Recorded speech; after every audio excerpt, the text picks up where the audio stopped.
Ruth Perek Bet Pasuk Aleph. ולנעמי מודה לאישה, איש גיבור חיל ממשפחת אלימלך ושמו בועז. Naomi, elle avait un proche parent. Ça, c'est la signification du mot moda.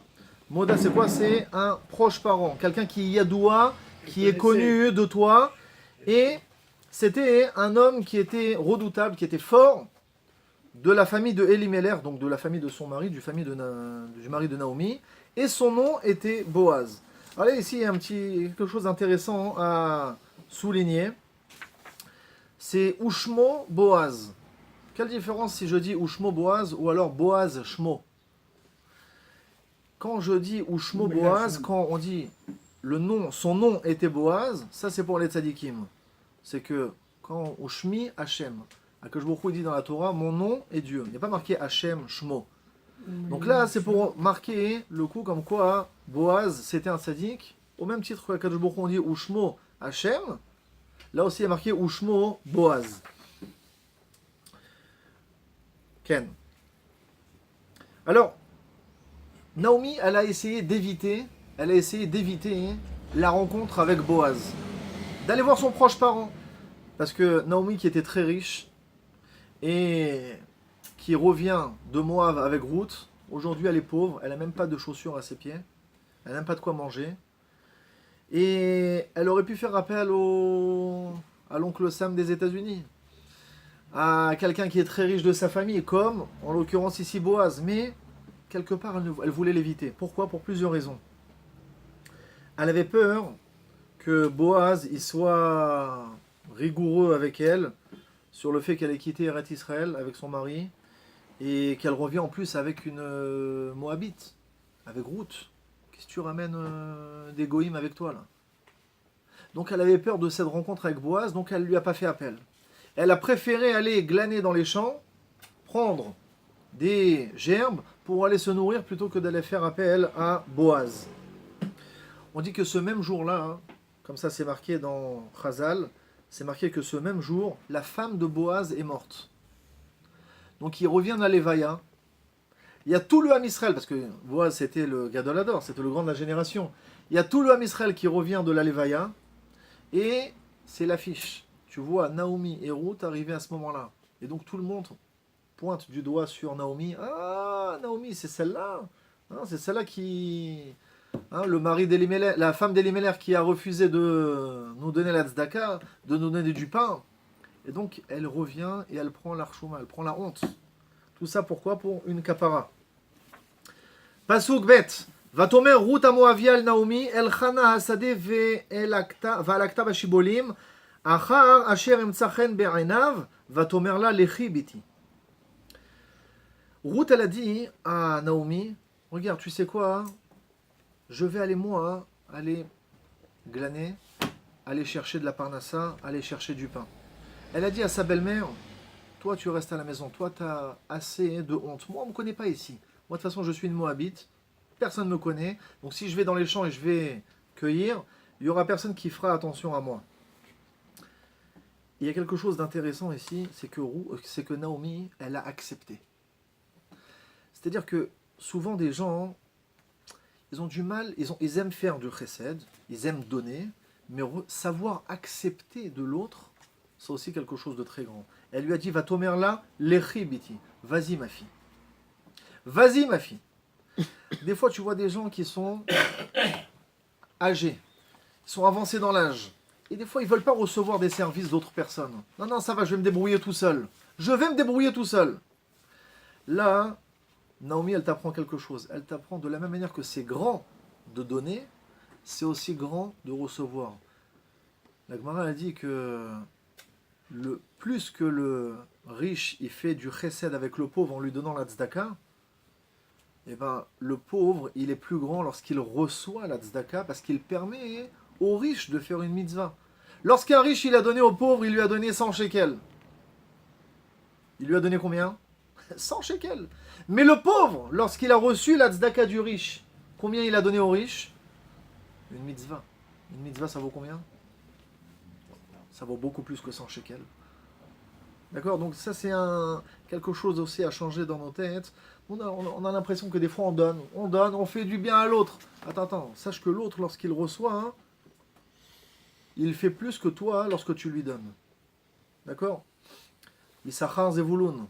Issachar, lorsque lui il étudie la Torah, il reçoit de l'argent de Zevulun. C'est vrai que c'est un très grand geste qu'il fait Zevulun. Mais Issachar, lorsqu'il reçoit, hein, il reçoit, c'est-à-dire, quelque part, s'étendre la main, c'est lui donner la mitzvah aussi de l'Imoud Torah, qui va être donnée pour Zevulun. C'est aussi, quelque part, très louable, plus que ce que lui-même Zevulun fait.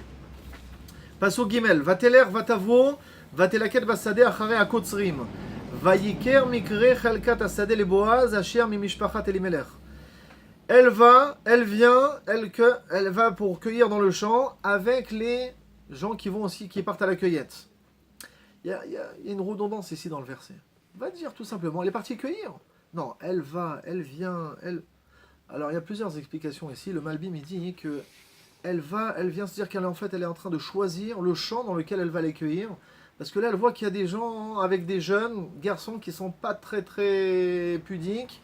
Donc moi, je vais aller là-bas pour cueillir. Ils vont me regarder. Non, donc je vais choisir un autre champ. Jusqu'à ce qu'elle a choisi le champ dans lequel elle va partir à la cueillette. Elle va, elle vient jusqu'à ce qu'elle trouve le champ où il y aura des gens qui seront tsnouim, qui seront pudiques avec elle. Une autre explication du Gaon de Vilna, il dit comme ça, Vateler, Vatavo, Vatelaket. Imaginez, vous partez dans un champ pour partir à la cueillette. Donc vous rentrez dans le champ, vous avez un sac, et vous commencez la cueillette. Hop, on y va, on coupe, on remplit. On arrive au bout du champ, on a déjà un sac qui fait combien? 10, 20, 30 kilos. Maintenant il faut revenir jusqu'à la maison, donc il faut retraverser tout le champ. C'est pas intelligent. Commence de la fin du champ, et... tu coupes, et quand lorsque tu as fini de couper, tu es déjà à la sortie du champ, et tu as moins de distance après pour rentrer à la maison, c'est plus commode. Pasuk Dalet, Vehine Boaz ba mi Bethlehem, vayomer la kotzrim, Hashem imachem, vayomru lo, yavalechecha Hashem. Vous connaissez cette expression? Boaz, il arrive de Bethlehem, et il dit aux gens qui étaient en train de moissonner, Hachem imachem, que Hachem soit avec vous. Et eux, ils lui ont répondu, que Dieu te bénisse. Alors sachez que cette expression-là de Hachem imachem, c'est Boaz qui l'a instituée. Le fait de mettre en avant le nom de Dieu, Hachem imachem, on n'a pas le droit de dire ça. Pourquoi? C'est comme un korban. Un korban, un sacrifice lorsque je veux l'offrir. Si je dis ce korban, pour Hachem, ce korban. Si je dis pour Hachem, ce korban. Au moment où je dis pour Hachem, et que le gars il décède, crise cardiaque. Donc il aura dit Hachem en vain. Donc il faut d'abord dire korban pour Hachem. Là la même chose. Boaz il a enseigné que normalement on n'a pas le droit de dire le nom d'Hachem en premier. Et là lui il vient, il te dit non, on a le droit de le dire. On a le droit de le dire. Pourquoi? Pour te dire que Hachem, il est omniprésent avec vous. On a déjà dit que c'était une période où les Bnei Israël, ils n'étaient pas très tzadikim. Vayehi bimei shefot hashoftim. C'était une époque où les gens ils jugeaient leurs juges. Et c'était une époque aussi où il y avait plein de gezel, de vol. Les gens, ils mettaient la main dans la poche de l'autre. Pickpocket. Boaz, il leur dit Hachem, Hachem, il est avec vous. C'est-à-dire quoi qu'Hachem, il est avec vous? Hachem, il est partout. Là où tu vas, tu retrouveras Dieu. Donc toi, tu as l'impression de faire un coup de passe-passe comme ça et de mettre la main dans la poche de l'autre pour le piquer de l'argent. Hachem imachem, Akadosh Baruch Hu, il est avec vous, il voit tout ce que vous faites. Une autre explication aussi, c'est Hachem imachem, Dieu il est avec vous. À quoi ça sert d'aller voler? Cet argent-là, il n'est pas caché. Tu peux gagner cet argent-là de manière plus cachée. Pourquoi? Parce qu'Akadosh Baruch Hu, il est avec vous. Dans ce que tu fais, Akadosh Baruch Hu, il va mettre sa bracha. Et les kotzrim, les moissonneurs, qu'est-ce qu'ils ont répondu? Yevarechecha Hachem. Que Hachem te bénisse. Aujourd'hui, tu vas faire une rencontre, tu vas avoir un petit chidour. Que Akadosh Baruch Hu, il te bénisse. Tu verras que cette rencontre-là, elle va aboutir à un mariage. Quand? Pas dans 3 ans, pas... aujourd'hui. Pasuk He. Vayomer Boaz le Naharo Hanitzav al Kotzrim le mi Anahara Azot. Boaz, il a dit un jeune travailleur qui était à côté de lui. Il lui a dit, dis-moi, c'est qui la petite fille là-bas, là, qui est là-bas là? Pas mal, hein? Boaz, imaginez Rav Kanievski qui vient voir et dit, c'est qui la petite nana là qui est là? Ça se fait pas, c'est pas de sa noix. C'est pas pudique de poser des questions comme ça, c'est qui cette fille? En fait, il y a plusieurs explications sur ce verset. La Gemara dans Masechet Shabbat, elle dit que en fait Boaz il a vu une intelligence dans cette fille. Davar Chochma Ra'aba, il a vu quelque chose d'intelligent. Il a vu comme quoi elle ne prenait 2 épis, mais lorsqu'il y en avait 3, elle ne les prenait pas. Pourquoi? Parce que 2 épis, c'est ce qu'on appelle leket. La mitzvah de leket, c'est pour les pauvres. Donc elle est pauvre, elle va et elle prend. Mais lorsqu'il y en a 3, c'est un oubli du propriétaire du terrain, du champ, et ça, il reviendra les prendre. Quand c'est 3 épis, il reviendra les prendre. Donc ça, on n'a pas le droit, hein. Le pauvre n'a pas le droit d'aller prendre 3 épis. Donc elle a vu qu'elle connaît les halachot. Elle s'est dit, attends, c'est qui celle-là? Elle en connaît. Et en plus de ça, elle a vu comme quoi elle était très pudique. Pourquoi? Parce que les jeunes filles, en général, lorsqu'elles partaient à la moisson, elles se penchaient pour aller ramasser les épis. Or, elle s'accroupissait. Pourquoi? Pour ne pas qu'on voit un manque de pudeur chez elle. Donc, Boaz, il a remarqué une tzidkout, une perfection chez cette fille-là. Donc, c'est pour ça qu'il demande c'est qui cette fille? Pas parce qu'il est intéressé par sa beauté ou quoi que ce soit. Il dit que d'après qu'elle était très belle. Quel âge elle avait à ce moment-là? 45. Elle avait 40 ans. Et Boaz, il en avait 90. 400, juste 10 fois plus. Ouais. C'était une marloquette. Soit il en avait 90, si je me trompe, soit 400. D'accord? Et encore une petite question. Ruth, elle a vécu combien de temps? On va voir dans la suite des versets hein, que Shlomo Ameler, il avait préparé un trône pour sa mère. C'est en fait pour la mère de la Malchoute, pour la mère de la royauté. C'est qui a donné naissance à la royauté de David et de Shlomo? C'était Ruth. Ruth, elle a vu Shlomo Ameler en train de régner. Et il lui a fait une petite place à côté d'elle. Elle a vécu très très longtemps. Elle a vécu quelques centenaires, qu'elle dirait. Vayan Hanar, Hanitzav ala Kotzrim, Vayomar, Nahara Moaviahi Hashava, Raim Naomi Misde Moav. Et là, le jeune moissonneur, le jeune travailleur qui était avec Boaz, il lui a dit, cette jeune fille-là, c'est une Moabite qui revient du champ de Moab avec Naomi. Il lui a dit, c'est une Moabite. C'est-à-dire que c'est un peuple, pour l'instant, il est interdit pour nous. Donc, il n'y a pas à s'intéresser à cette fille. C'est un peuple qui n'a pas le droit d'avoir sa conversion. Vous savez qu'il y a une halakha qui dit que le peuple de Moab n'a pas de conversion dans le peuple d'Israël. Les hommes, mais les femmes, elles ont le droit. Vous êtes sûr? C'est une halakha qui a été inaugurée à l'époque de Boaz.